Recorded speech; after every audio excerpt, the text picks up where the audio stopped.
All right, welcome back to another episode of Phoenix Edge. This is an RPG and gaming news podcast. My name is Hat, And I'm Eric. and today we are going to be doing a two podcast episode special this weekend. So today we're going to be doing a shorter podcast episode where we're going to be talking about some of the games and RPGs that were announced at the recent February Nintendo Direct. And then tomorrow we're going to be doing a Kingdom Hearts 3 spoiler impressions podcast. So make sure you look out for that. I think we're looking at probably around the 8 p.m. ish time frame Eastern time. However, if you want to know exactly when that's coming out for sure, when we get it all locked down, make sure you join our Discord. There's going to be a link in the description. You can go on there and just, if you don't see it, just message one of us and we'll let you know. But we're going to try to have a guest, Raconius, on, and he's going to kind of give his thoughts on Kingdom Hearts 3 in addition to our own. So I think it's going to be a really good conversation because I've only played like 2 of the games. Eric, I think you've played most, if not all, of the Kingdom Hearts games, right? For better or worse, I've played every single Kingdom Hearts game. Okay. And then Raconius is like, he's obviously played all of them, but I would imagine that he's probably much more on point with the lore than either one of us. So it's going to be interesting conversation because I'm going to be completely off base. You're going to be more on base than I am with some of that stuff. And then I imagine Raconius can kind of correct us with some of the more nuanced opinions. So, but anyways, before we get off on any more tangents, let's get into this Nintendo Direct that happened recently this week. We had a lot of games that were announced. Particularly, we have Oninaki, game from Square Enix, Fire Emblem Three Houses. We already knew about that. Legend of Zelda, Link's Awakening, Dragon Quest XI, Definitive Edition. A lot of controversy around that. Final Fantasy IX's out. Final Fantasy VII release date. Delta Rune is going to be out on the Switch. Rune Factory 4 remastered from a 3DS version is coming out this summer. So a lot of games that were announced. I think I even skipped a few, but where do you want to start, Eric? Well, I got a nice little Kotaku article here that's helping me remember everything that was in that direct because there was a lot. Yeah. But if we want to just start off with the first one they have, which is the one I want to talk about the most. Okay. Legend of Zelda, Link's Awakening remake. Yes. So. Oh my. I know you were like super excited. You posted on our Discord. You were all about this. I thought this was I was not expecting this because, we heard rumors that there was going to be like a new 2D styled Legend of Zelda, a Zelda game, but I was not expecting the remake of the Game Boy game. That's really cool, and I really like let me get some of the video up from the trailer, but I really liked the aesthetic of some of the full motion video, or not full motion video, but some of the animated cutscenes that were being presented. But I'm not too sure how I feel about the graphical style. I think I might be in the minority here, but what did you think? Well, I'm not against it, but yeah, I knew a 2D Zelda was coming. I mean, this King Zelda guy, that leak stuff, he's always like ridiculously accurate, and most of the stuff on his list made it. Like Super Mario Maker 2, the new 2D Zelda, a new Block Boy game he called out, which is a very obscure one to say. But anyways, as many people may know, my favorite handheld game of all time is Link's Awakening. That's one of the first ones I had, along with Tetris and Super Mario Land. And I put so much time into Link's Awakening, and I love putting time into it at least once or twice a year. Like either on my 3DS or classic Game Boy, whichever I'm in the mood for. So when I saw this, I was like a little kid again, like screaming for joy. Yeah. And when I saw what the aesthetic looks like, where it looks very faithful to the Game Boy game in a modern coat of paint. Hmm. I love that. I know it's a very controversial thing right now. Some people really do like it, and some people really don't like it. But I'm Hmm. definitely on that fence of really liking it. I love the simplicity of it. I like how beautiful it looks. It's kind of like a mixture of toys and claymation Yeah, type that's of kind of deal. what I was going to direct it towards, what it looks like. And it's just, I mean, to me, everything looks gorgeous.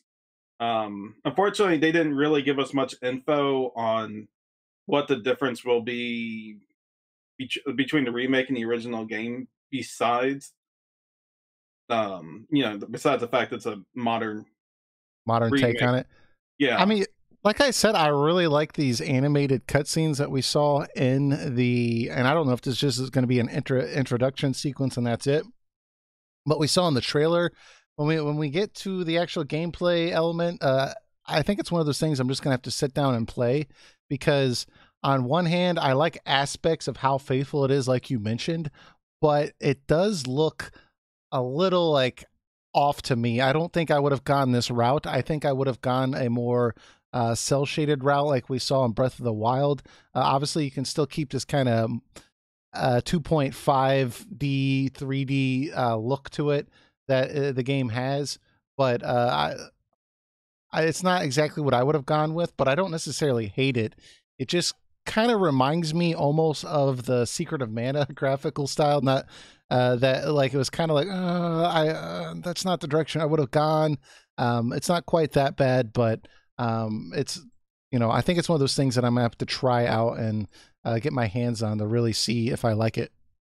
Yeah, we definitely need to see more of it. I have a lot of questions myself Hmm. about it, like how they're going to change like how items and equipment work. I can already tell that the sword, like in the original game, there is you have A and B, and Hmm. you switch your items out of it. You can even swap your sword and shield out Hmm. for these two items, so you can do something like use the Pegasus boots and the Rocks cape at the same time. Hmm. So in this game, I was watching a game explain analysis, and they actually picked up something I didn't, and what they noticed was Link was still holding a sword and shield in his hand, and he was jumping over on the side scroll part of it. Hmm. And in the original game, you would have to take either the sword or the shield off to wear the Rock's cape to jump over. Hmm. So that's telling me that they're probably gonna put the sword and the shield on B and A, and let you use items on X, Y, and the triggers. So Yeah, I don't know. that's already one change that we spotted out. Yeah. I'm just curious to see what else they've changed or added. I mean, clearly with the reimagining of the visual aesthetic, I would assume that it's not going to be a direct one-to-one port. Um, It's I would imagine they're going to add a lot more to it. it's Nintendo. I highly doubt it's gonna be a one by one. I'm sure they're gonna add stuff to it. Even in the DX remaster that came out Hmm. for the Game Boy Color, Hmm. they even added a color dungeon to that one. Yeah. Just to But show off what you can do with colors. But yeah, I real quick, I do see YouTube's telling me that our stream is live, but we're having a little bit of a video output low. I think I know why. Give me 1 second. If you want to keep talking about this game, it'll be like 30 seconds. okay, you mentioned the animated cutscene at the beginning, and you're hoping that there would be more of it.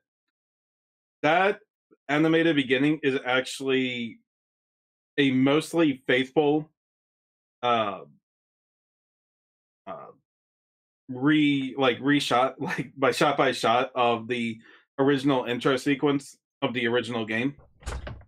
So like even down to like Link holding the rope to try to hold the sail or the boat steady.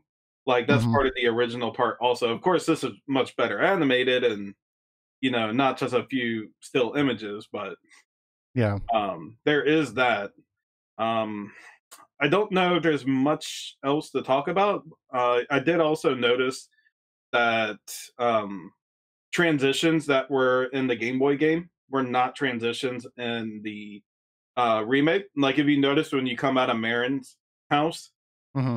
usually that's just Marin's house there, and you have to transition up, down, left, or right to go to a new part of the screen. But in this one, Link was just moving to the left, and there was nothing transitioning. It was being seamless.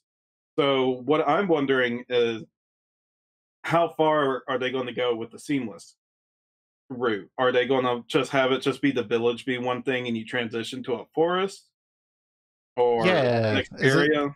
Is it going to be one? Are you so? Is it basically, is it going to be one scrolling screen for the entire world, or is it going to be sectioned off? Is that kind Yeah, of what you're going towards? yeah. Yeah. And they have the technology to do it. I'm sure obviously dungeons will be transitioned off, but Hmm. I can see them just letting things go smoothly. But like even in side by side comparisons, like everything that was in the original is there, even down to like this part of the forest where the moblins Hmm. are. They're like between the two transition screens, there's two two moblins in one and two moblins in the other. And it's the same thing with this one. It's like it just makes me think for a second, oh man, is this really gonna be a one by one remake? Yeah. But that would seem out of Nintendo's character to just simply just put a new coat of paint on it, Well, throw it out there, and call it a day. yeah, and the thing is, when even if they decided to make a one-on-one port, I mean, once you start remaking a game to this level, I think it's just going to be natural for you to say, well, what if we did this, or what if we did that? It's only a small little thing. And by the end of the game, you've ended up making a lot of changes. But it seems like at least the spiritual, or I don't want to say spiritual because that's a weird way to say it, but the core of what makes this game feel the way it does, it seems like the heart of the game is still there. So I, with Nintendo kind of managing this, I'm imagining it's going to be a pretty high quality. I don't think it's going to be a bad play regardless. So. Yeah, I have every confidence it's going to be a good game. But if Mhm. they really do the bare minimum on this, I'm really going to beat it in like a night or two. Yeah. um, Well. so I really hope they do a lot more to Mhm. it. I don't know how much more they plan on putting in there, but I mean, we'll Yeah. have to wait and see. It's coming out this year. Yeah, I was really, really surprised though when I saw this because, and I was kind of excited, frankly, because while I'm not like the biggest Zelda franchise fan, this was the first. Well, actually, it was the second Zelda that I've played. I played the first one I played was on the regular Nintendo, but then I played this on the Game Boy, and that's really, really cool. This is definitely a game that, like, you know, is actually exciting to have a remade version of it because it was originally released on limited hardware. So very, very cool announcement. I was actually expecting for some reason a new Zelda game in a 2D style aesthetic.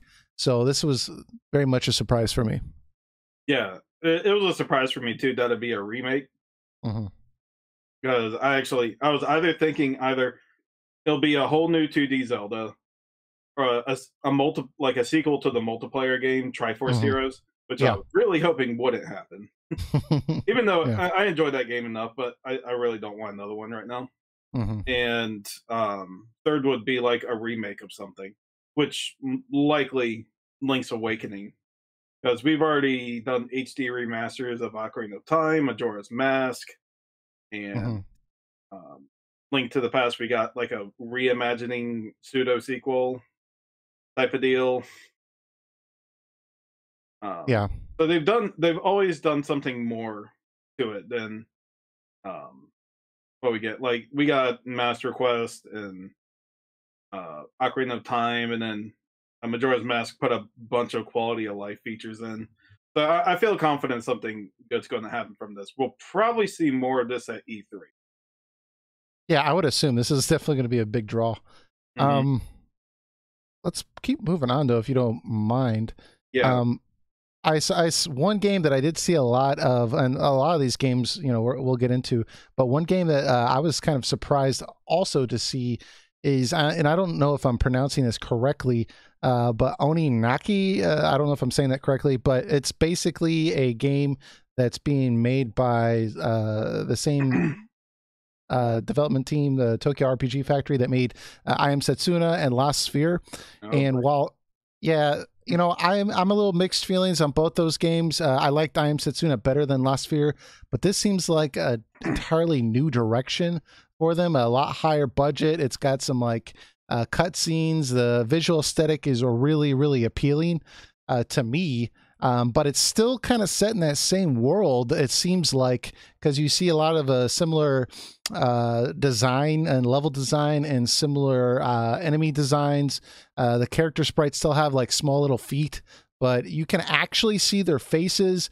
It looks like there's a lot more effort put into designing the world. It's a lot more attractive to look at. And it's an action RPG, which is clearly different from the other two games that they've developed. And this definitely looks like a higher budget game than the previous ones. And I was surprised to see that it's going to be coming out this summer, apparently. And that's really, really cool that they can turn out games that quickly. I definitely want to go more in that direction, to have, you know, games that aren't necessarily cutting edge, but are still interesting and can come out on a regular basis. So when you have little hiccups like Lost Sphere, which came out January last year, you know, we're going to have like a year and a half later, this game's coming out. My only concern is that the story, I'm not quite sure is really appealing for me, because it looks like you're basically this character that's called a Watcher that has to go cross between the living of the dead, or the land of the dead and the land of the living. And you have to try to bring people back from the dead before they turn into monsters, which is kind of a Final Fantasy X vibe, which is fine. But the fact that it looks like the combat is mainly single player. I don't see any party based combat. Single player wasn't the right word, but it doesn't look like you have a huge cast of characters besides like a spiritual girl that's always with you. But I think that this is one of those games that I'm excited for, but I want to hear more about. Like, I want to see what the actual reception is when it comes out, because I got Lost Sphere, I think, on day one, and that was a $50 bill that I had to swallow, because that was not enjoyable for me. What's that? Same for me. Yeah. Did you have any thoughts on this game? It looks good. It looks aesthetically pleasing. Mm-hmm. Unfortunately, the music's great. Yeah. Yeah, the music's good too. The combat doesn't look anything extravagant so far. It kind of looks like you're running the mill type of deal. Mm-hmm. It does remind me a lot of Musashi, the PS1 game. Yeah. Like, it's got some similar traits to that I see already. That might be the inspiration for this game, because that's what Tokyo RPG Factory is. It's pretty much, they're trying to bring the old stuff back to the new generation, or at least they're trying to. Yeah. And I don't know. Go ahead. Sorry. With this one, I'm just going to be cautiously optimistic. I really hope it's a good game. I don't want to see anything bad happen in this company, but I think if this one doesn't make it through, I think Square Enix is gonna just like not do this anymore. Yeah, not do it anymore. But that I really hope they're putting all the effort they can in this one, because I Am Setsuna was a very okay game to me. Yeah. It did checks off the list, but it didn't really do anything for me beyond that. Like, that was just like, okay, I did that. I didn't feel much from it. I think it was serviceable. Yeah, the best way, exactly. I think the best way to put it for me, anyways, is after beating it, I actually, like, I wasn't like, this is a classic game, but I did feel a little hopeful. Like, okay, if they keep doing this, like, this could be eventually something pretty great. But I think once I played Lost Sphere, like, while it did make some minor improvements, like having a soundtrack that wasn't all piano and some different graphics and such, it wasn't all snow based. It's just different shades of brown.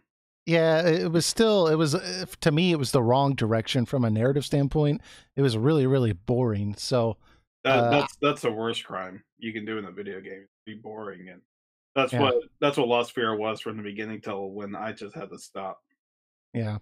It is interesting, though, that they're going in a completely, I wouldn't say completely new direction, because this is still an older styled game, but they're not really going for that SNES era anymore. This seems definitely more, PlayStation. PS1. Yeah. And I see a little mini map in the right hand corner. I'm watching the trailer while we're talking, and it does look like it's a more well, I think we kind of assumed this, but it's going to be a linear level design. It's not going to be like a open world type action game. It's a very very old school linear design, which is fine with me. So Yeah, I'm fine with the old school aspect, and I'm fine with it being nostalgic mhm. pandering. But it just needs to be fun, needs to be interesting. Just try your best not to fall too hard into the tropes. Like Lost Fear went so deep into the tropes that it was every scene.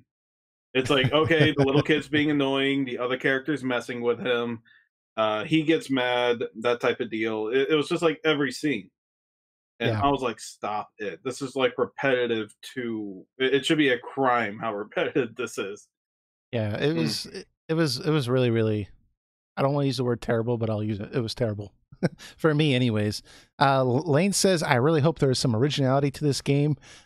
Didn't play Last Sphere, but I am Setsuna felt too much like Final Fantasy X story with Chrono Trigger gameplay. Yeah, I am Setsuna did really kind of follow the general premise of Final Fantasy X, where you had to deliver somebody, had to. I don't want to spoil the game, but if you've played Final Fantasy X, it's going to feel very familiar if you play I Am Setsuna, at least the general premise of it. Um, so yeah, that was a good observation, though. Girl's gonna go sacrifice herself. Yeah, And you're joining her on the I'm sorry, a pilgrimage to the end point. mhm, Oh, yeah. It tugs on the same strings for sure. yeah. So it's going to be coming out this summer. It's going to come out on the PS4, the Switch, and the PC, like Lost Sphere and I Am Setsuna. So, like I said, I'm gonna kind of look out for some reviews, initial reviews when it comes out, unless I start seeing some gameplay and some other stuff from this game, and it starts looking a lot more solid to me. But I thought for sure that Lost Sphere was going to be an upgrade over I Am Setsuna, but that ended up not being the case for me. So, um, yeah, definitely with you. I kind of want to see what the reception is to this game before I pick it out, but definitely interested. Yeah, I'm gonna see like what my inner circle of friends who get it think about it, and or watch a couple YouTube videos, see how it is, see if people like it, and uh, I'll go from there. Yeah. I'm Um, not gonna buy it day one. That I'm very sure of. yeah, that's for sure. Uh, Obviously, we got some more like trailer footage from Fire Emblem Three Houses. This game is, and maybe you can provide more information than I can, but I've kind of tried to look at this some more, and it looks really, really polished. I really like the graphic, the cell shaded look with the semi realistic environment. It looks really polished. But I guess my biggest thing is this game's coming out soon. Like I think July timeframe. Initially, it was supposed to come out in the spring, but I guess they felt like it wasn't going to be done by then, so they delayed it a little bit. And we've seen a fair amount of it. It's going to still have like the grid based combat, but it's going to have like a 3 dimensional environments that you can explore. But all I know about this game is that you're a mercenary, and at some point you have to pick 3 kingdoms, and or one of 3 kingdoms. And when you go to that kingdom, you're going to teach these students how to fight or train a militia. And then for some reason, these kingdoms are going to go to war. But I don't know why they're going to go to war. I don't know why they're so upset at each other. And I don't really know the premise of this other outside of you have to pick one of these kingdoms. So I do want to know more on a story standpoint. I do apparently. Let me rephrase that. I've seen where people who are more familiar with some of the other games have said that it looks like they're bringing back some of the sword art stuff, but you're not really sure what that involves. Is it going to be implemented the same way? But yeah, I guess my general consensus with this is I want to be excited about this. It looks polished, but I don't feel like we've seen enough information for me to really commit to buying this game on day one. Yeah, I'm sorry, did I talk too much? What I have very mixed feelings about this Fire Emblem. On one hand, the gameplay looks great. Like Hmm. I like how they what they do the things make it feel like more like uh a scale of war where like each character has like an army around them. So Hmm. instead of just like a few characters on the map, they make it feel like it's like you're like having like actual battles or wars with people. That's a really nice touch. Um, some of the other things are bothering me. I don't like the idea of having to pick one of the three. With Fire Emblems, they've been until recent games, they've been pretty linear experiences, and you get to focus like on a central character, and you get to see his journey through it. But these recent games have been, I don't know the best way to put it. They it's like a make your own character type of thing, Hmm. and then you get thrown in. They're not the main focus, um, like these other characters are. So you're seeing it from like your perspective, and I was more forgiving of that in Awakening because the execution was pretty solid all around in plenty of areas, and Fates made it found the way to still make it more central to your character. But this game, I don't know, it's just going back to that same formula. I just want like a good linear story to, and a character to focus on. I don't know how much your professor slash mercenary is going to be involved in this story, Yeah, but I I see. don't know. I just want a good story, and I hate when I have to pick like one thing. It's like trying to tell me that you're eventually want to play this two more times in the future to see these perspectives. I'm It's like, entire. Yeah, go ahead. Sorry. um, Well, I was just and what are you gonna say? I was gonna say I totally agree with you on that front. Like, I already don't like the idea that I'm gonna play it once and then I might get a crappy ending or unsatisfactory ending, something I don't feel good about, and feel like I need to play the game completely over again. I don't necessarily like that, so that's why I'm kind of curious to see, like, are they gonna play out similarly? Obviously, there's no way like each kingdom can be entirely the same. I see that Hyun put the high school anime setting really puts me off the game. He jokes, says Trails of Cold Steel, Fire Emblem. Lane says Fire Emblem and the Sorcerer's Stone. Yeah, the kind of high school medieval setting doesn't really appeal to me entirely, but it's not a complete turnoff either. So, Doesn't appeal to me either, and it goes back to what I was saying. Like, I just wanted to focus on a central character. Like, I'm even fine if you want to do like a school setting. I don't prefer that, but mhm. I don't know. Just things about this game, like the gameplay is sounds solid to me, but like everything else just doesn't feel like even like just how like some of the character designs are. Some I like, some I don't. But a lot of them look like high school kids or how they act, and I feel like the once mature tone I thought this game was going to have just dropped a lot. It was like the same thing with Final Fantasy Type Zero. If you want to compare those two, Yeah. it's like they have such like a, how they try to sell the game to you is like it's such a mature Yeah, it was type of even game. rated M. Yeah. Yeah, and then when you play it, it's a bunch of typical JRPG high school kids that completely take away from the seriousness of the The plot. game. Yeah. And I feel like Fire Emblem's about to do the same thing here. Now, I could be wrong, and this game could be fantastic, has a great story. It doesn't matter what you choose because it's a great story told anyways. But Hmm.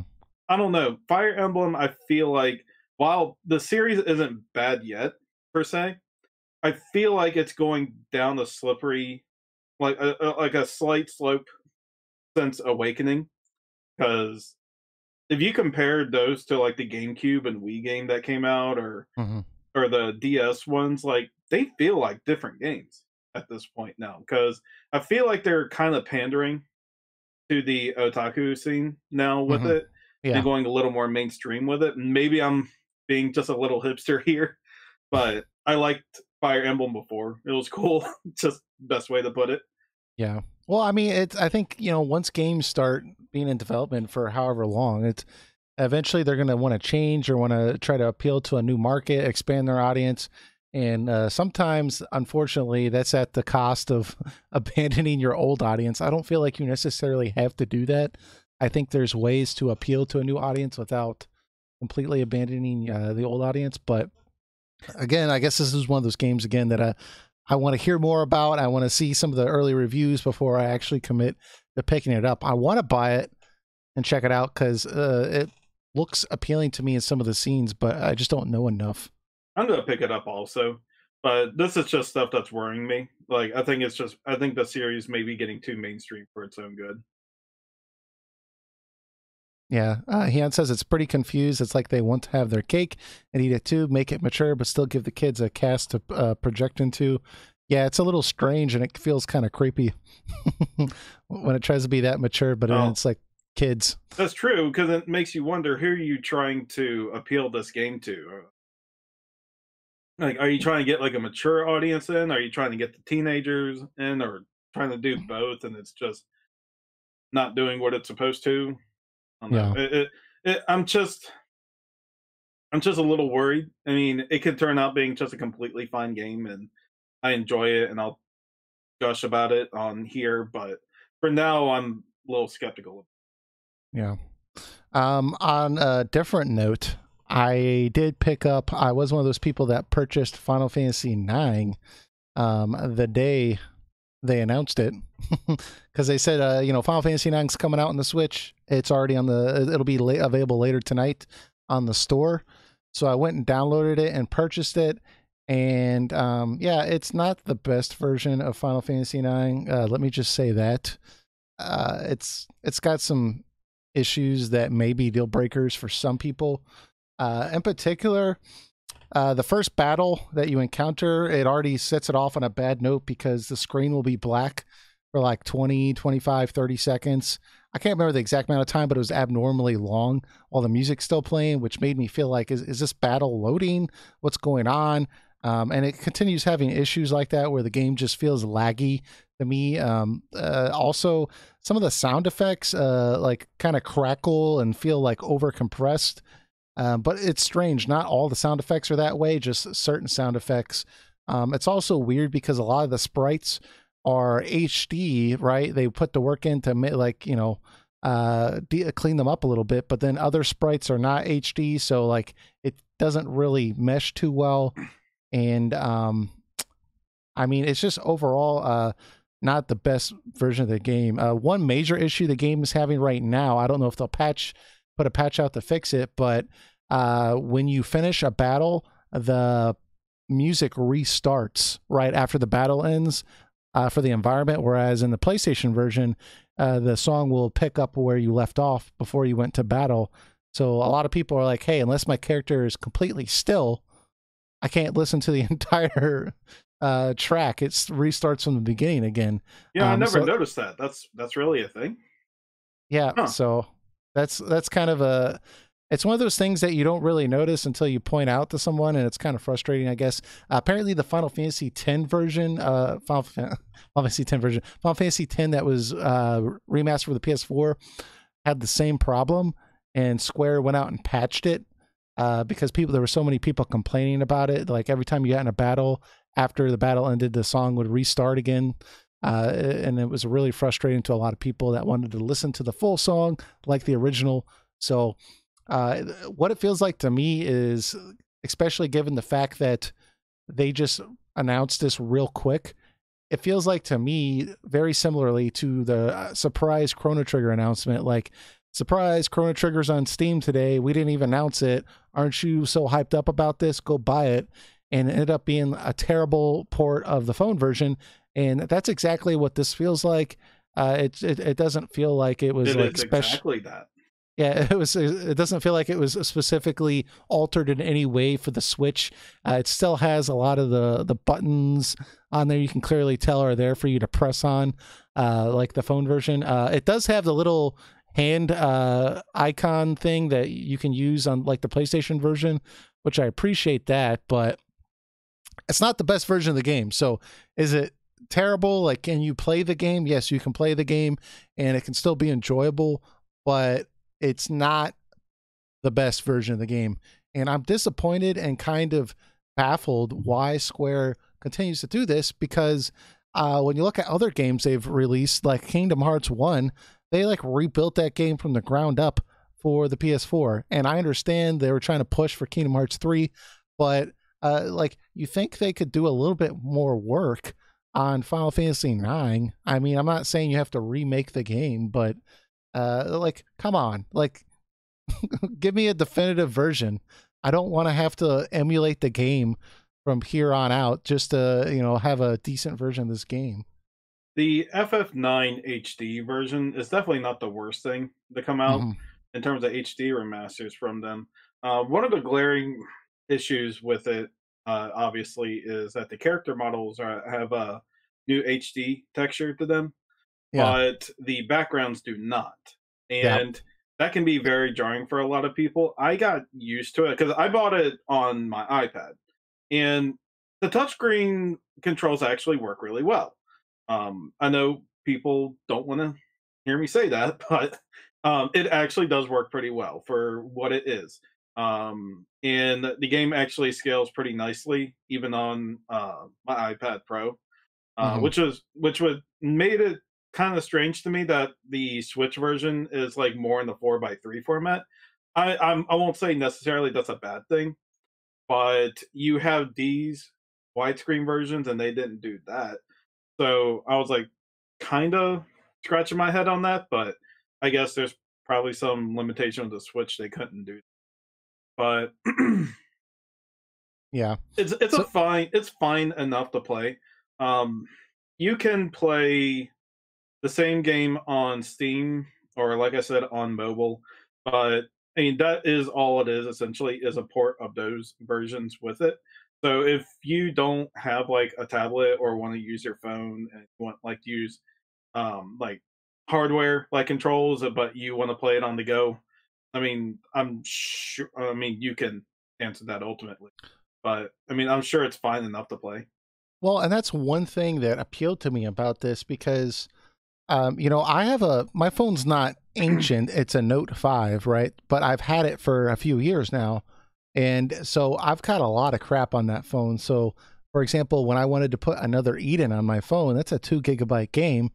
I had to go through and like really like delete some old pictures, move some old pictures. I had to do a lot of work to free up space to put that game on my phone. So the idea of putting Final Fantasy 9 on my phone is not really appealing to me, right? Whereas on the Switch, I can bring that with me to work. I can play it in my car on my lunch break. It's just appealing to be able to use the battery life on my Switch and not use the battery life on my aging phone. And like you said, the controls are going to be better on the Switch. Granted, Final Fantasy 9 doesn't require like really precise controls. I mean, you can play it just fine on your phone.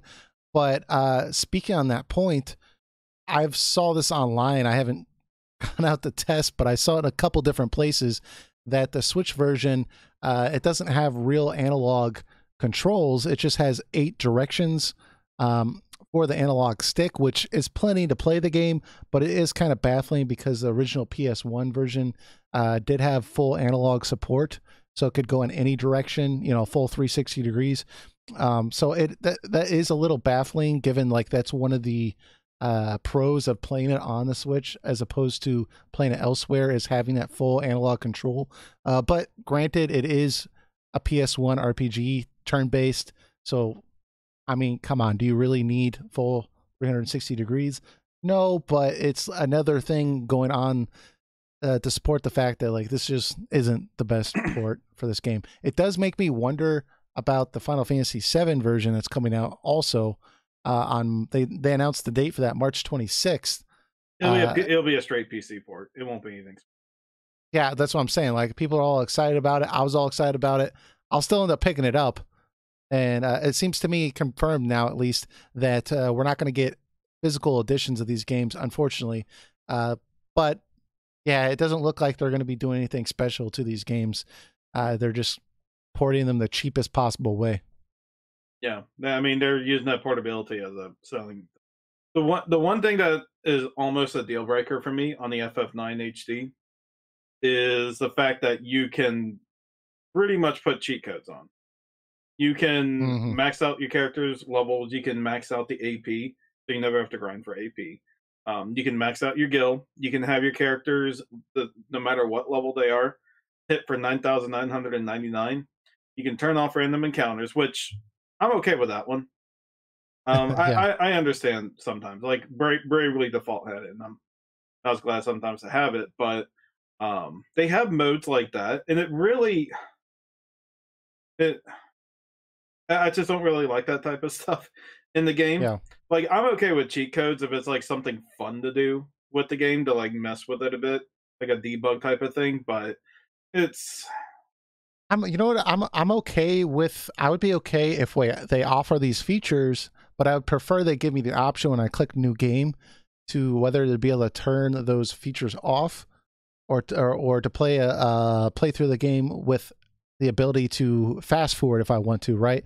Because just having that constant awareness that I could just do a button combination and win this boss fight, or a button combination to have infinite kill and I don't have to grind anymore, it's just too tempting for me not to use. I feel like, I mean, I didn't do it with my recent playthrough of Final Fantasy VII with the PS4 version because I was disciplined enough not to do it. But I would prefer, to have like a story mode option where, like, okay, if I want to just God mode the entire game just to enjoy the story, I can do that.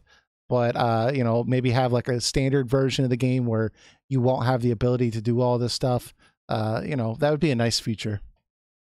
yeah, but then again, if you really just don't want to play the game, just save $20 and look it up on YouTube. I mean, That's true. You could just do that I too. mean, Yeah. people need to remember. I mean, I know a lot of people who play games primarily for like the story elements, Hmm. but at the end of the day, that you're playing a video game also, and the gameplay does offer a level of narrative to Hmm. the story to help complement it and help strengthen the story itself further. Yeah. So I feel like you do a disservice to yourself if you're just making yourself a god in these Yeah. games and just like one hitting them and that type Yeah. of stuff. Because the struggle is like kind of part of it. Like like if you fought like Transkuja and like he's all powerful and you just smack him with one hit, and then like afterward you see him just like destroying planets and be like, I can do that. Yeah. It takes away some of the immersion for sure. I think I agree with you though. Like, I don't necessarily mind having the ability to turn off random encounters, because that to me isn't necessarily cheating, because I'm still, if I go up to the boss unprepared, I'm going to lose, right? And I put that kind of in like a quality of life update that, like, for example, the Final Fantasy One remasters, they've added the auto target feature. So if you target an enemy but somebody else kills it beforehand, your character doesn't just attack air, right? That's a quality of life update that I appreciate. I think random encounters are a little old school. I like the ability to be able to turn it off.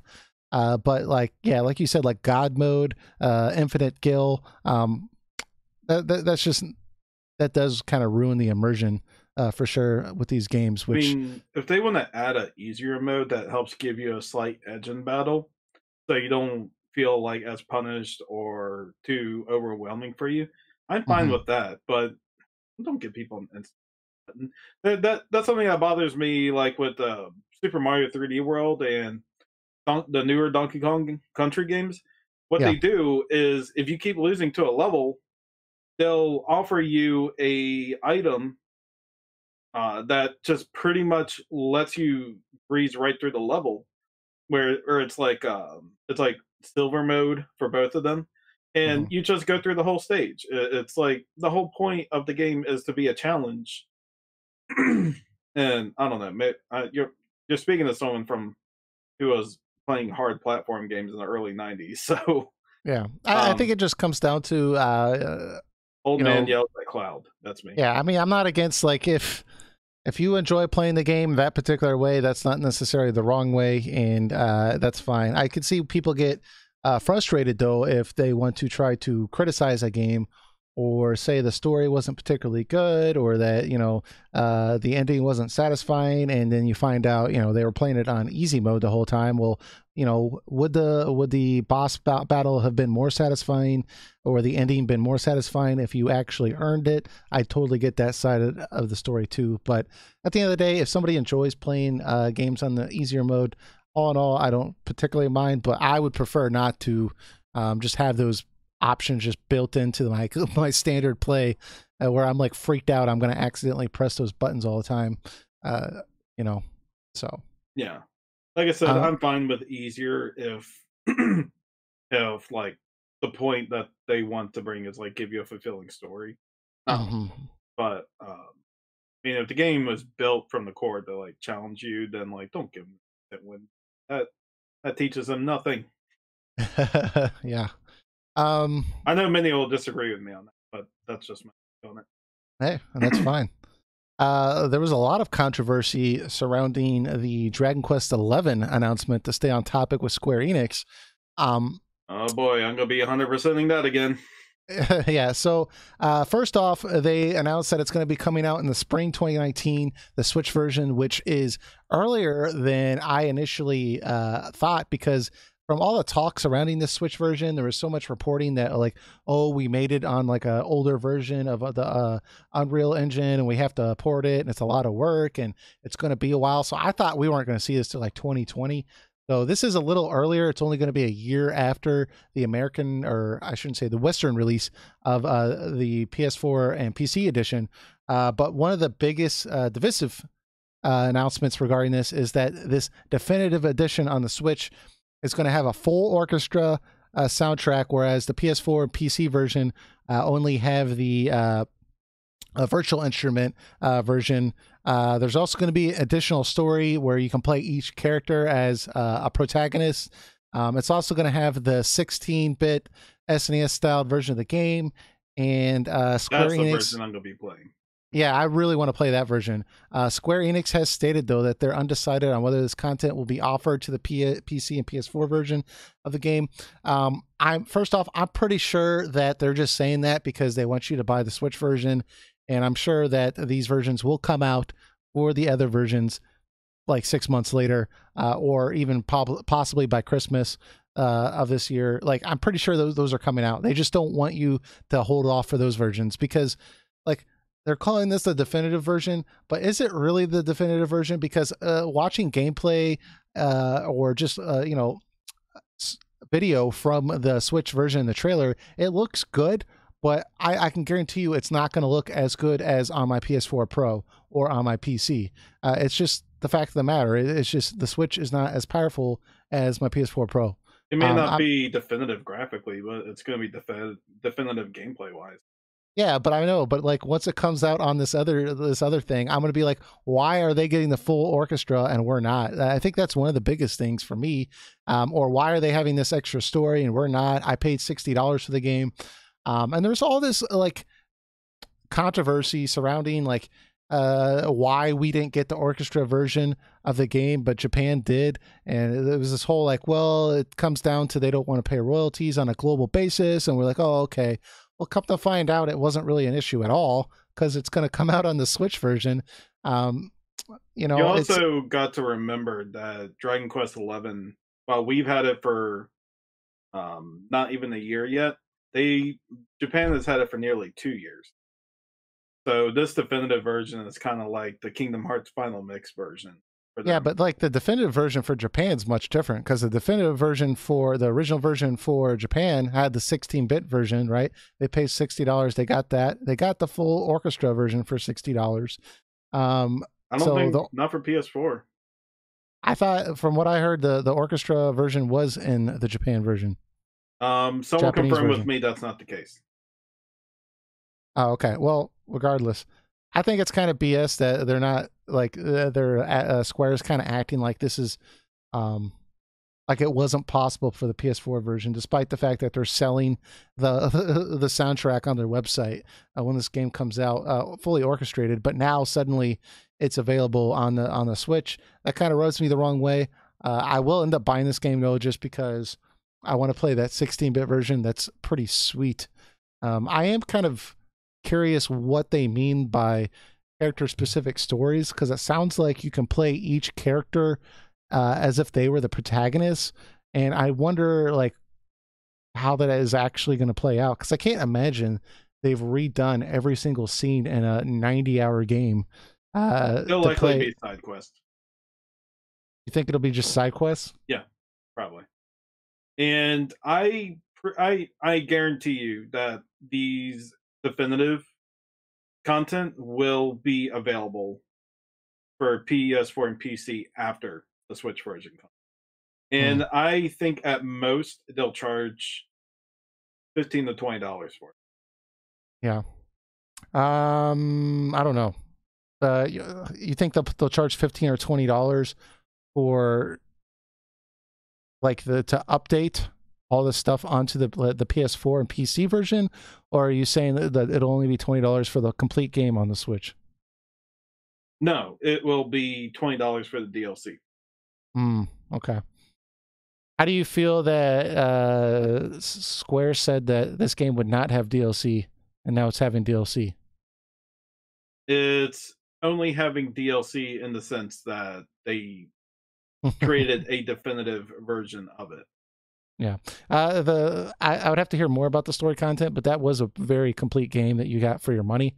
But again, I think I might wait to pick it up on Switch because I just want to see if they're gonna give me like all this content for, like you said, for like $20 on the PS4 version, because that's what I would prefer to play this game on, with the orchestra, with well, I guess playing the SNES style graphics. That wouldn't necessarily Not only require a PS4 for me to enjoy it. I could definitely play it on the Switch. Not only will I buy it again on the Switch day one, I will play through that entire game in handheld mode and on 16-bit the entire game. Never switch it back to 3D. See, I would do that for sure because that wouldn't necessarily feel like I'm playing the same game over again. Like that would be a completely new experience. That would be a really, really cool to experience it that way and see if some of my criticisms of the game are alleviated by the fact that it's in that style. And again, like my criticism of the game were very, very minor. Like overall, I thought it was a phenomenal game, but it'll just be interesting to see if that shifted my perspective at all on anything.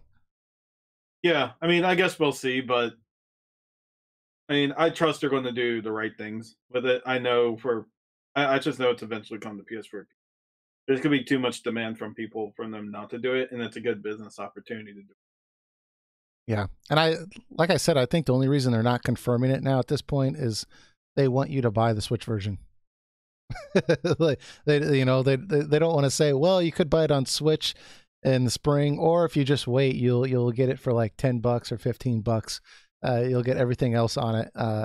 You could buy a used copy of the game at a game store and then just buy the DLC for like $15. Get the complete edition for way cheaper than a brand new Switch version. They're trying to refrain from people doing that. So that's probably why they're not confirming it. I mean, what would be, I know they wouldn't do it, but what would be cool is that they give like 16-bit by itself out, but I know that's not how it works. Biofate says he heard the 3DS version only had the 8-bit graphics. The 3DS version had like a 3DS style, like graphical, like 3D model. And then on the bottom, you had the 16-bit version of the game. But you could swap it where it would become just the 16-bit version of the game. That's what I saw in the YouTube videos.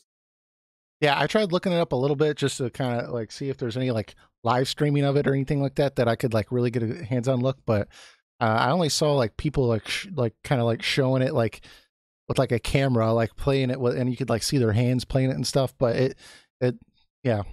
Are we getting that version at some point? Have you heard anything on that? Like, are we getting the like 3DS like look of it, or is it just?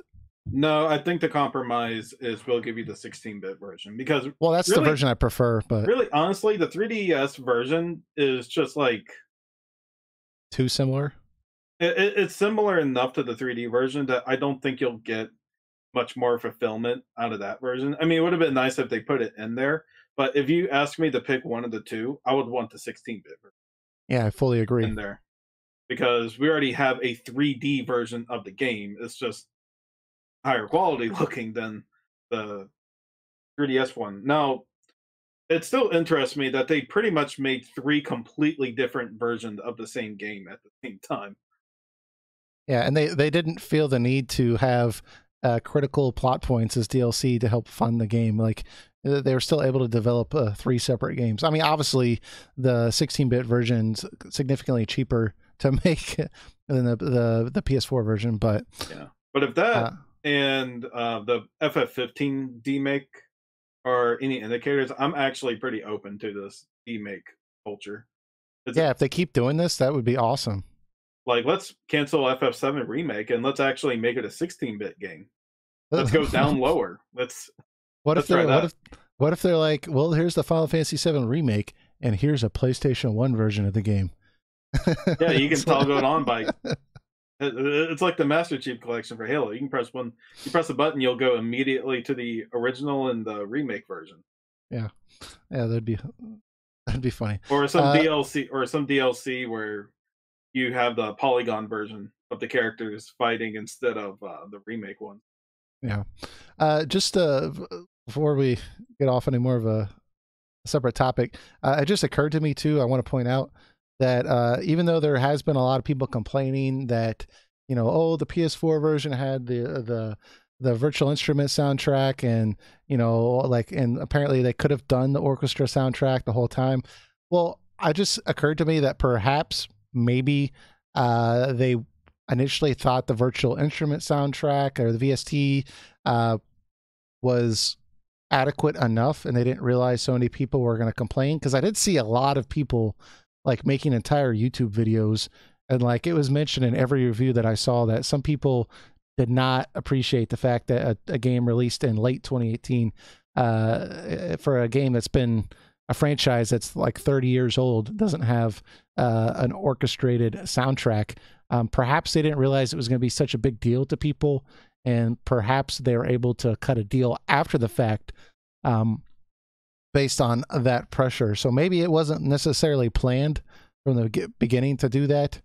It might not have been such a sinister plan by them. It could have just been a sequence of events that I think led it was them. just a conflict with Sugiyama, and I think that they probably resolved that conflict and releasing an official orchestrated soundtrack for it. Right, but it wasn't necessarily like they thought like, oh, we'll put this crappy soundtrack into the initial release, and then once they bought it, we'll get them again next year with and offer only the orchestrated version on the Switch release.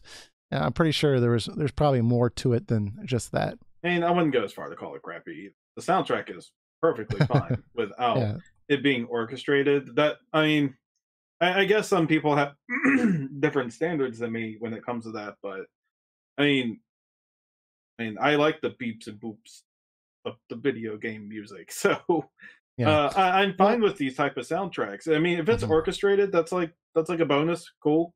But I don't really find that a requirement in my games. Like Zelda didn't become orchestrated until Skyward Sword, Yeah, and like it had all the opportunities in the world to do so before, like with Twilight Princess, which they still didn't orchestrate it, even though Mario Galaxy came out a little after and it had a full orchestrated soundtrack. hmm. You Yeah. know, Well, I mean, like, I don't necessarily, I wasn't against it at all. I do admit that it was a little jarring to me at first because I expected an orchestrated soundtrack on my PS4. But, like I said, like I grew up with games most of my life that did not have that. And within like 10 minutes, like I got used to it. So it, it didn't particularly bother me in yeah. any meaningful way. Well, speaking of Dragon Quest, we did get a confirmation that Dragon Quest Builders 2 coming out later this year also. I think that was a summer release Hmm. coming. Yeah, I've seen a lot of hubbub over that. That's surprising. I haven't played any of the Builders games. I know they're actually quite popular, but I like the first game. I mean, it is essentially Minecraft mhm, with Dragon Quest, but the difference is this one has objectives, which I mean, which pretty much gives you a sense of purpose besides just build something until you're bored. yeah, It's like you have objectives, tasks, people to make happy, stuff like that. So it brings a lot of fulfillment to it when you're done building something. So if you like Dragon Quest and you like building elements, Hmm. like that. I mean, it's a great game to play. Like, I'm someone who doesn't like Minecraft. Like, I don't hate it, but it's just not my type of game. Hmm. But I make an exception for this. I mean, not simply just because it's Dragon Quest, but like just how it's structured is so simple, and yet at the same time, there's so much you can do with it at the same time. What makes this Dragon Quest and not just Minecraft? Um, the theming, the combat style, well, not it's not turn based, but um, just the way it is. It does take place in the uh, first Dragon Quest world. It's like it Hmm. was like the hypothetical what would happen if the bad guy won and destroyed the world. Ah, So okay. it's you rebuilding uh Alfgard. So is there a story where you have to go defeat like a boss and stuff, or is it just you rebuild the world? Um you usually beat bosses to get more material or more access to stuff. And when you say beat, is it like combat or is it just like solve puzzles or It's straight out combat. It's okay, simplistic combat, but it's combat. Now, gotcha. Dragon Quest Builders 2 is actually going to take place in a what if scenario with for Dragon Quest 2, which technically Hmm. takes place on Alfgard also, but you actually the person that you are building with is the final boss of Dragon Quest 2. Hmm. So I'm kind of interested to see how that's going to play out. Yeah, it's Uh kind of interesting. yeah, and I forgot. I would have to double check it, but I think there's actual like co-op multiplayer. Hmm. So I think you can play with another person and build stuff together. That's pretty cool. Yeah, so like if you have like a spouse or girlfriend, boyfriend, um, and you want something to do together, or you have a kid, you can build stuff together. Assuming Hmm. it has that, but I Yeah, think I did hear it does have that. interesting. All right. Mm-hmm. Well, there is that, and then I mean, we can go through some of the comments last week real quick, but I mean, the only other RPG that was announced, and there was a lot of games that were announced, but from what I saw was Rune Factory 4, which is supposed to be a remaster of a 3DS version of the game that was released in 2013. It's kind of interesting because the company that initially made this game, I think it was called. Hold on, I'm looking. It was originally called Neverland. They actually filed bankruptcy in 2013, and another company called Marvelous acquired the rights to the game and then hired the previous developers to their company to remaster this game. And then now they're working on Rune Factory 5. And what it is essentially it's kind of like a Harvest Moon style game where you just farm and you can like date and marry and stuff like that. But there's still a combat and like dungeons that you have to defeat monsters and stuff like that. I'm trying to find some of the gameplay footage here, but it's kind of an interesting take on that formula for people that enjoy that type of game. It's not necessarily something that I am crazy about, but it does look polished and could look like something you could spend hours of fun on, maybe playing on your lunch break or something like that. So that is coming out this summer for people that enjoy those types of games. Yeah, I've never played it myself before. Like, I have little to no knowledge of it. Something Yeah. I did notice though is that a lot of kids enjoyed it, Hmm. like younger audience, like maybe like eight. Yeah, that's outside of my age range. And I mean, kind of like in the sense of Pokemon, it's probably like aimed towards children, but adults can enjoy it Yeah. type of deal. But uh, I don't know. I mean, if you're a Rune Factory fan and you enjoyed it when you were a kid and you want to play it again or something like that, I mean, there you go. The franchise is back. Yep. So it's out there. Um, Hold on. I was checking my screen real quick. Let's see here. Okay, so let's go to the comments real quick. I want to read our live comments. Biofink says, I played the original Rune Factory 4. It was not bad, but yeah, it's not my main type of game. Yeah, exactly. That's kind of how I felt about it. But let's go to a comments from last week. and we'll just kind of address those real quick because next week, tomorrow, or I shouldn't say next week, tomorrow, we're going to be doing our Kingdom Hearts 3 spoiler podcast. So we're doing 2 podcasts this week. If you missed the beginning part of that where I stated that. So tomorrow around 8 p.m. Eastern time, we'll be streaming that podcast. We still have to figure out the exact time frame, so that might change a little bit, but it'll be around that time frame. But last week, Leon, he said, "Hi guys, amazing program. I agree we need a port release of the Tactics for the PS4 and all the platforms, and I don't ask for much, just a version to run on new consoles and in a big TV. That's it. No remake, just a remastered version." About the Xbox streaming thing, well, first, it's not the same thing streaming video than gaming because of the lag and stable connections. I don't know how good it would work like gaming only, no installing, loading times. It's tricky because even services like Netflix, they game the offline option if you're not in a relatively stable connection.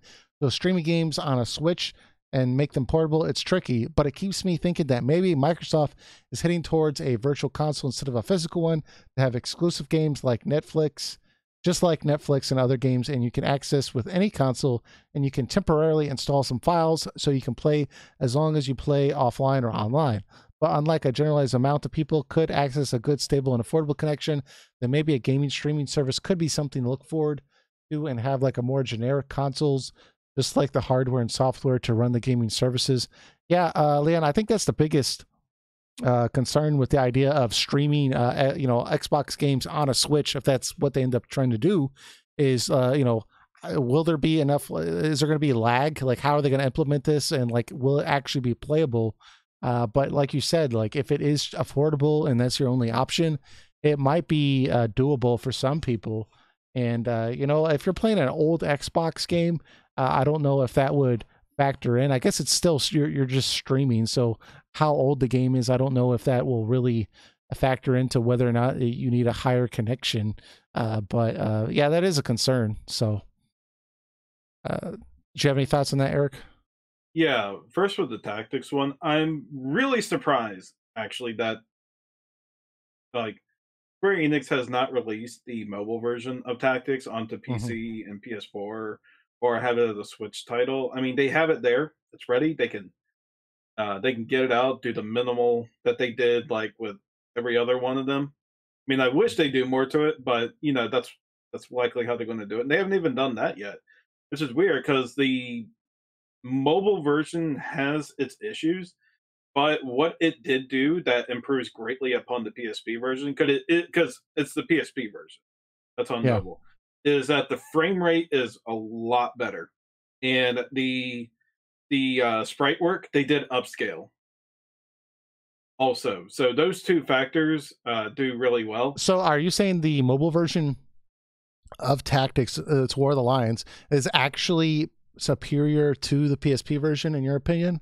Or are you saying that it's It depends. okay? The touch controls are still iffy. Mm, You are basically trying to touch parts of the UI. They did not change the UI from the PSP version. So you're basically trying to touch stuff that wasn't meant for touch. So that can get in the way, especially when you're trying to move like the grid or like characters around. It gets a little frustrating sometimes when trying to touch it. So, but I think if they just gave controller support to this and put it on PC and PS4 and Switch, like it'll be great. Like it'll be a great port. Like it'll be the same thing as the PSP version, but it would have the better frame rate and the sprites were upscaled. And I don't know why they haven't done it yet. Maybe they are planning it, or maybe they're timing it with something. But that one's yeah. questionable. In terms of Xbox, I think they'll probably let you download your game. I think they'll probably have a lot of limitations to it, but I think they'll probably at least let you download one game. And then if you want to download another game, you have to delete that one and put the On the next one on there. Xbox live streaming, yeah, on your Switch. Yeah.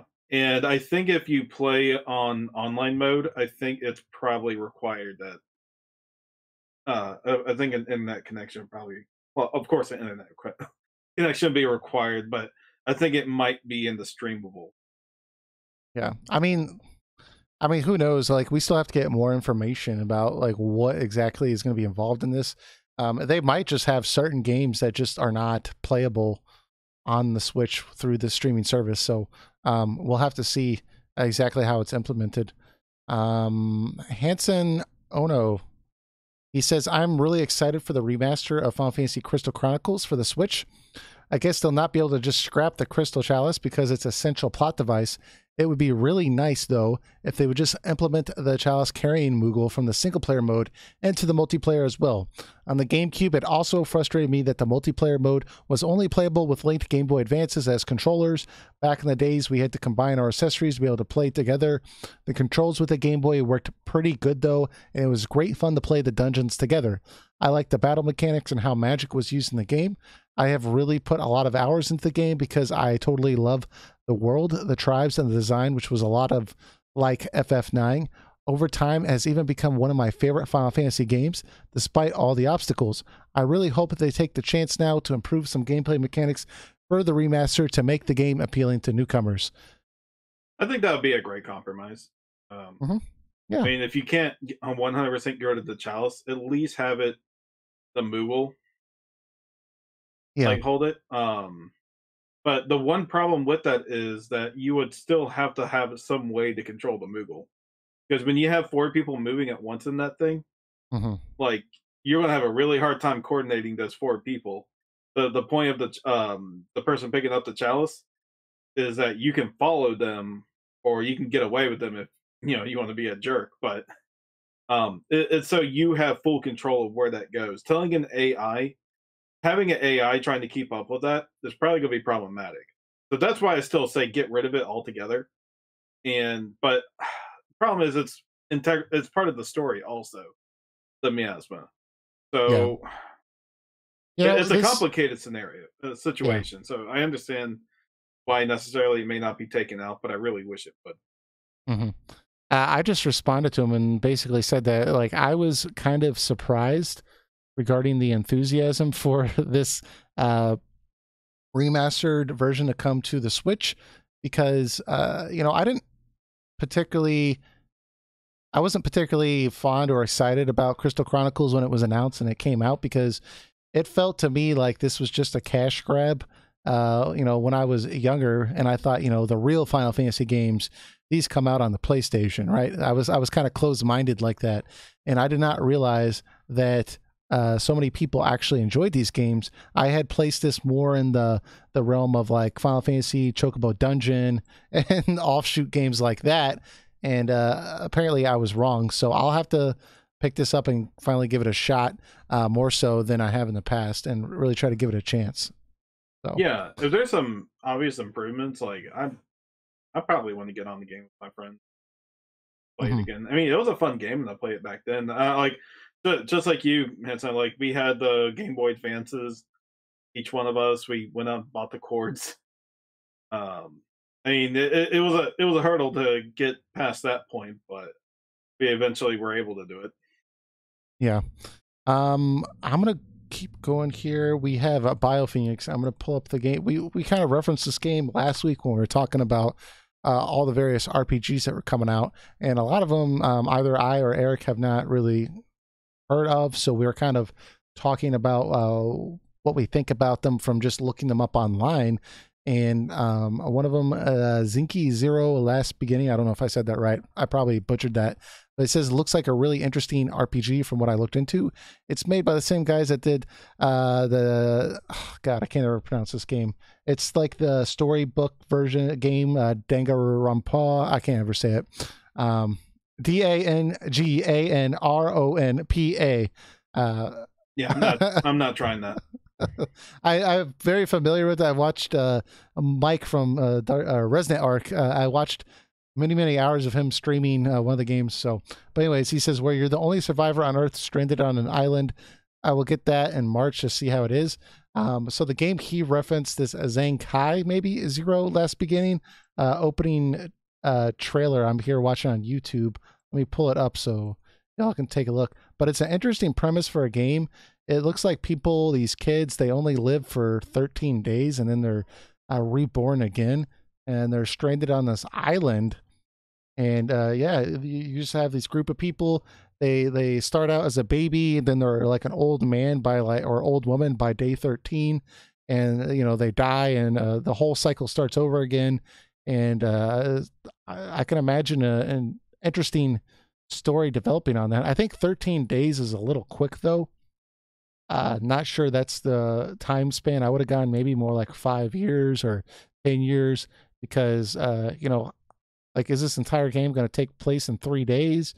Or am I going to be like a little baby for like, 10% of the game? Like, how's this going to work? But I'm sure they'll work around that the best they can. But seems like an interesting game. But I'm with you. I kind of got to see more about the game. So, I haven't really seen much at all, so I can't really comment on it. yeah. Let me see here. BioPhoenix says, oh, by the way, it got delayed till April. The DANG game. Apparently, or is that the one that got delayed? Oh God, let me look this up so I can stop sounding like a moron on our podcast here. BioPhoenix, which game got delayed? Was there another game in the other series that was coming out, or is Zenkai Zero, is that being delayed? I'm looking it up right now. I'll answer Leanne's Well, comment here. Are you looking that up? sure. She said you guys didn't mention Shin Megami Tensei 5, so I take it you think it's not going to come out this year. That's I correct. I got insanely ecstatic when I first saw the announcement in early January 2017, and it makes me so sad that 2 years after, we still don't have any development info or even gameplay footage. Starting to worry that SMT 5 is in trouble. Well, Real quick, let me say, Zenkai Zero. That's coming out April 9th, 2019. So that's what he was referencing. Go ahead. okay. Well, we didn't mention it because it wasn't on the list that we had first off. So that's why I didn't mention it. But I mean, if it was on there, it would have caught my eye definitely. When they first I announced Shin Megami Tensei 5, yeah. all they had was just the idea. Like they hadn't even started develop. They barely started development um, when they first announced it. So Well, I don't know if how you, long. What? Hmm? I was gonna say, if you remember, it's been a while, but the director of the game did an interview in like I think March timeframe last year. We did an episode on it, but he said that when they announced the game, but they were not fully staffed really until like March last year. So the game didn't even start beginning production until March last year, roughly. And so I've occasionally when we're looking up topics, I do Google the SMT5 and just to see if we've had any update on that. And it's still that same article as the last one I saw where hey, we really haven't had any full scale development until March of last year. So to me, that tells me that we probably won't see it this year, unfortunately. But I'm I sure it's coming out. I What's guarantee that? you don't see it this year. I think the earliest we'll hear from it is probably I'm gonna say Tokyo Game Show 2019. I think that's the first time we're gonna see it. If I want to be a little more optimistic, maybe E3 around that time, Mhm. but the game will definitely not be out till 2020 or Which like is if it was coming out this year, we would have heard something already. I'm pretty baffled that that game wasn't a priority though. Uh, like when you show a trailer and there's so much excitement for it, why you wouldn't? I guess they just when you just don't have the manpower or the labor hours to commit to it, you just don't. I guess so. I mean, it It's depends on the team. I don't think they lack the resources, but I mean, these games are very carefully made. Like Shimigan, I can say with 3 and 4 in particular, the mhm. main ones. These are, I mean, these games are truly experiences. I mean, they're a really good time. I mean, they're worth all the wait that we had for them. Not so Mhm. much 3, but more 4. 4 was definitely worth the wait, and I mean, it's just these stories are crazy, and it really comes off as something that took a lot of time to make. So I'm not surprised that Shin Megami Tensei 5 is going to be that same type of deal. The Yeah. director, I would imagine, is probably maybe picky or really careful with what direction he wants to go with, and it may take a lot of time because of that. Hmm. But one thing I'm very sure is when we finally do get it, it'll more than likely be worth the wait. Yeah. So I mean, I'm looking at the original trailer right now. That really got all this excitement for it, and it came out on, at least in the West, on November 29th, 2017, on English trailer, right? So you know, coming this November, that'll be 2 years since the original announcement trailer. So I would imagine that we could probably see like an actual like gameplay and stuff like that. Maybe E3 next year. Maybe that might be a good time frame, especially if they didn't really start development of the game until earlier in 2018. That seems reasonable amount of time for me. Hmm. I mean, I'm looking forward to it. I'm kind of disappointed when I don't hear about it either because it's a little bit under my radar also. Hmm. Because I mean, I've played like fan translated versions of 1 and 2, 3 and 4, and I mean, I've enjoyed each and one of them. They're very creepy, eerie type of deal with them, especially the third game. Yeah. And like, I love those type of games. Like, it kind of they kind of remind me of like dark, eerie '80s type movies. If that's the best way to put it. Yeah. Uh, BioPhoenix says Atlas is too busy with Catherine HD at the moment, and then he puts haha, yeah. So clearly he's joking, but Oh, yeah, maybe. you never know. But yeah, so I think that pretty much wraps up with this podcast episode. Tomorrow, like I said, we're gonna have a Kingdom Hearts 3 spoiler podcast.